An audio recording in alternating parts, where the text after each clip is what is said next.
problem natin is y is equal to x squared plus c1x plus c2 e raised to negative x. Dalawa yung constant. So, dalawang meses tayo mag-differentiate. First is y prime is equal to 2x plus c1. Magiging minus kasi negative to.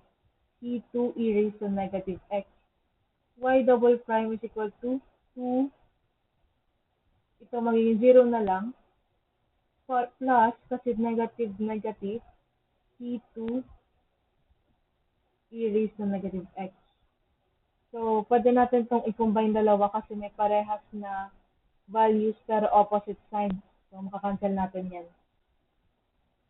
Copy lang natin.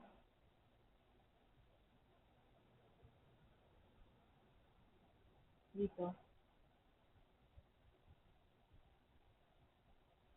So, magiging siyang cancel. So, ang tira na lang is y prime plus y double prime plus y prime is equal to 2 plus 2x plus c1.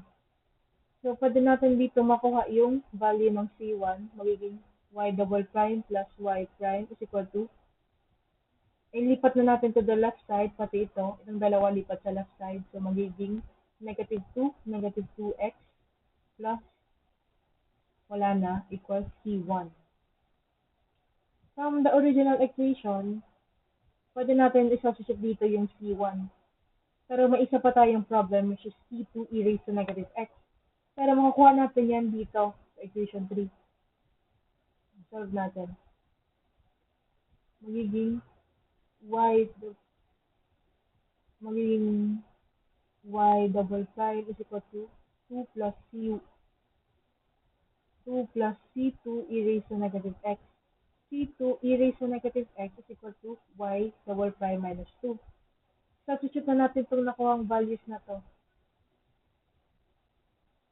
Itong dalawa, c1 and c2 e raised to negative x. So, yan. Copy natin itong original formula. Y is equal to x squared plus c1x plus c2 e raised to negative x. Substitute natin ito and ito.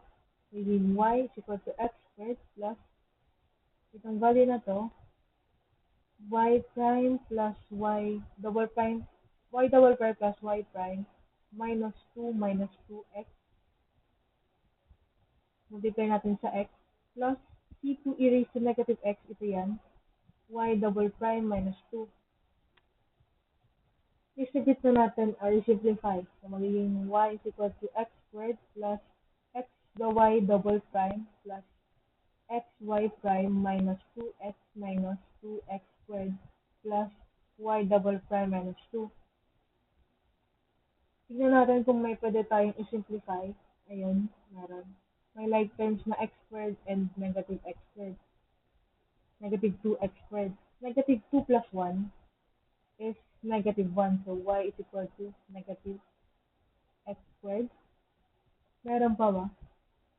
Wala na. So, lagay muna natin to. Note muna natin na magiging negative x squared siya. Negative x squared. So, from there, pwede tayong mag-combine ng like terms in such a way na may common sila. So, ganito ang gawin natin. Magiging x plus 1, y double prime, itong dalawa yan, plus xy prime minus, ito yan, minus y, ay wala pa yung y, nandito pa. So, ilipat na tuloy natin to to the right side. Ito magiging 0. Minus y na kasi nilipat sa right side. Next is, tatanggal natin yan. Minus, itong x squared na na-solve natin kanina, x squared, minus 2x minus 2. So, pwede na itong final answer, pero para mas organized, ilipat natin to sa left side. Sa left side ng equation, para mas maging, maayos tingnan. So, magiging x squared plus 2x plus 2 is equal to x plus 1 y double prime plus xy prime minus y. So, yan na yung final answer.